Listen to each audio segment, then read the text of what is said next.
لتواهی ترکیه خبرکاران ساخلمی یه اندام یکیتیا دکتران ترک و سندیکای کتکاران ساخلمی و ده دنیا ساخلمی جبوشرت و مرج نونوارن باشکرین و موچه نونوارن زده کرن ایرو روزا سیشمی جبروشا که دست بگروه کرن خبرکاران ساخلمی افدامه که دبن ناوی کت جامعه و گوتن جه چالاکان لدار دخن و ایرو جه دفج کار بردن خبرکاران ساخلمی جبلی نخوشن روش و گران و نخوشن ویروس کرونا و کسی نشانه و نخوشی دیدن تو کسی تداوی ناکن. Hem sağlık sistemi çökmüş durumda. هم سیستم ساخلمی تکچویه هم شرط و مرجن خباتکارن ساخلمی هر کو دچه تک دچه هر وصا روشا آبوریا خباتکاران جی زور دبه. پروفسور سایب دی بردامی آخافتنا خودش دست نشان کرد که دکتران لترکیه هر 5 دقیقه آن لیک نخوشی دنیره و افجد به صدما تندیا دیجی خباتکاران. Sağlık çalışanlarının çoğu رانیا خباتکارن ساخلمی دینن زمان کو اول سرکار هر ایکیم یک جاربون آرمانجا تندیا نخوش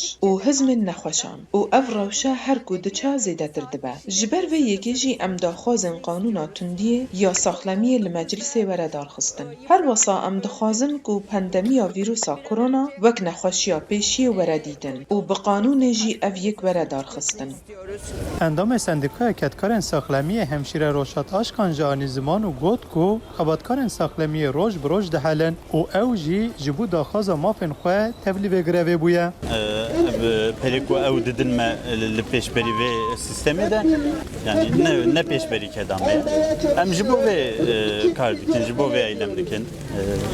jiber ku mafi xwan bistinin zanın de sağlığı da şiddet daha az teke mezin de ya havalin me denli xistin devleti ku mafi me nedin me ku periku hem hak dikin nedin me evcili peşberi mene هجایی گوتنه کو یکیتیا دکتران ترک دیار دکه کو گرداخاتن و نه به جهانین اوین هر کم حتی 14 آداره چالاکیا خو بدومینن من بوتانی تنگ امریکا استانبول